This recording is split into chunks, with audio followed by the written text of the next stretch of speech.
आता बातमी बीडमधून। बीडच्या डीपीटीसी बैठकीमध्ये धनंजय मुंडे, सुरेश धस आणि सोनवणे यांच्यामध्ये बाचाबाची झाली असा आरोप खासदार सोनवणेंनी केला।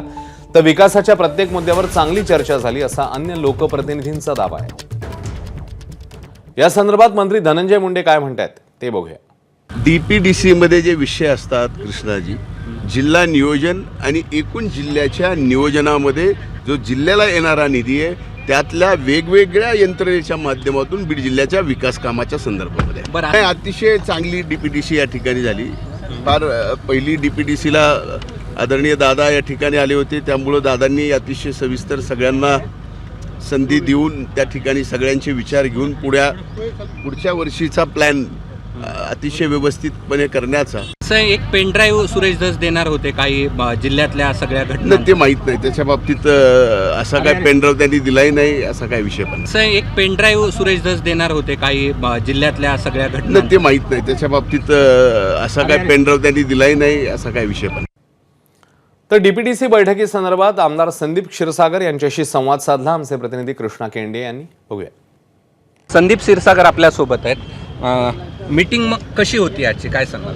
नाही, मीटिंग एकदम व्यवस्थित झाली। अजितदादा असल्यामुळं आणि त्यांच्याकडे पालकमंत्रीपद असल्यामुळं मीटिंगमध्ये शिस्तता होती आणि विकासाचे मुद्दे सगळे जिल्ह्यातले त्यांनी समजून घेतले आणि मार्गी लावतील त्या। बरं, काय म्हटलं अजितदादांनी, अधिकाऱ्यांना काय सूचना केल्या? नाही, एक तर जे काही गुन्हेगार आहेत त्यांना कारवाई करणार दादा, जे अधिकारी मीटिंगमध्ये कुणी उपस्थित नव्हते त्या संदर्भातलं सुद्धा असं चालणार नाही म्हणून त्यांनी सांगितलं आणि प्रत्येकाने आपले आपले जे काही डिपार्टमेंट आहे ते व्यवस्थितपणे चालवण्यास सूचना दिल्या आहेत। बरं, या जे संतोष देशमुख यांच्या हत्या प्रकरणावर काही चर्चा झाली का मीटिंगमध्ये आणि त्या अनुषंगाने? शेवटी बोलताना फक्त तो विषय जेव्हा निघाला की समजा जे काही जिल्ह्यामध्ये किंवा मीडियावरती जे काही चालू आहे त्याच्यामुळं सर्व लोकप्रतिनिधींनी सुद्धा त्या पद्धतीने काम केलं पाहिजे किंवा अशा चुकीचे मेसेज गेले नाही पाहिजे असं त्यांचं म्हणणं होतं। बरं, पण त्यांनी काय सूचना दिल्या पोलीस अधीक्षकांना? हो, त्यांनी सांगितलं की कोणतंही ते विंडमिलचा विषय निघाला की खंडणीचा विषय निघाला की काही ते खपून घेणार नाही असं त्यांनी सांगितलं। बरं, एक शेवटचा प्रश्न, तुम्ही आतापर्यंत अजित पवारांच्या बाजूला धनंजय मुंडेला बघितलंय, आज मात्र पंकजा मुंडे बाजूला बसलेल्या होत्या। प्रशासनाने ती सोय केली होती त्या संदर्भातलं आणि त्या पद्धतीने ते बसले होते। बीड जिल्ह्याला अजित पवारांच्यामुळे काही मिळतंय अधिकचं? हो, 100%। म्हणजे आज आम्हाला, म्हणजे मी विरोधी बाकावर जरी असलो पण अजितदादांच्या नेतृत्वाखाली मी काम केलेलं आहे। अजितदादाची पद्धत मला माहिती आहे। एखादं विकासाचं काम जर म्हणलं तर बीडच्या संदर्भातलं MIDCचा विषय असेल किंवा एअरपोर्टचा विषय आज बैठकीत झाला, त्या संदर्भातली जागा त्यांनी बघायला सांगितली आहे। आता त्यांचा एकदम पॉझिटिव्ह ॲटिट्यूड आहे। ठीक आहे, धन्यवाद। हे होते संदीप क्षीरसागर आणि मीटिंगमध्ये काय घडलं हे त्यांनी स्पष्ट सांगितलं आहे। कॅमेरामन जोशीसह मी कृष्णा केंडे, ABP माझा, बीड।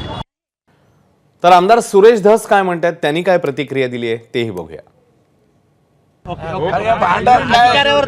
मुद्द्याचं भांडण नाहीये, हे मुद्द्याचं भांडण आहे आणि आम्ही मुद्द्याचं भांडण व्यवस्थित आणि आम्ही संतोष देशमुखच्या खुनापासून अजिबात बाजूला हटणार नाहीत। संतोष देशमुख आमचा दह्या दुपारा मारलेला माणूस आहे, त्याच्या बाबतीत आम्ही नो कॉम्प्रोमाइज आणि महादेव मुंडेच्या बाबतीत सुद्धा नो कॉम्प्रोमाइज। महादेव मुंडेचे मारेकरी सुद्धा सापडले पाहिजेत।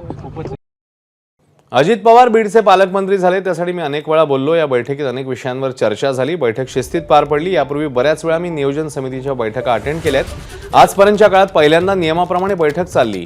बैठकीमध्ये अजित पवारांनी सगळ्या विषयांचा आढावा घेतलाय असं म्हणतात खासदार बजरंग सोनवणे। आज आदरणीय अजितदादा पवार साहेबांनी पहिली त्यांच्या कार्यकाळातली नियोजन समितीची बैठक बीडमध्ये घेतली। त्या बैठकीमध्ये बऱ्याच विषयावर चर्चा झाली आणि शिस्तीत बैठक पहिल्यांदा झाली।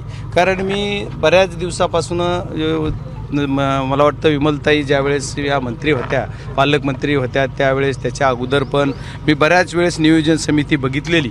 त्या नियोजन समिती बघितलेली म्हणजे मी पण तिचा सदस्य असायचो, ते जी मेंबर असायचो त्याच्यामध्ये 2002 पासून आजपर्यंतच्या काळात 22 वर्षानंतर पहिल्यांदा बीड जिल्ह्यामध्ये नियमाप्रमाणे बैठक कशी चालवायची ही बऱ्यापैकी झालं, तरी त्यांच्या मनासारखी झाली नाही असं त्यांना वाटतं। ABP माझा, उघडा डोळे बघा नीट।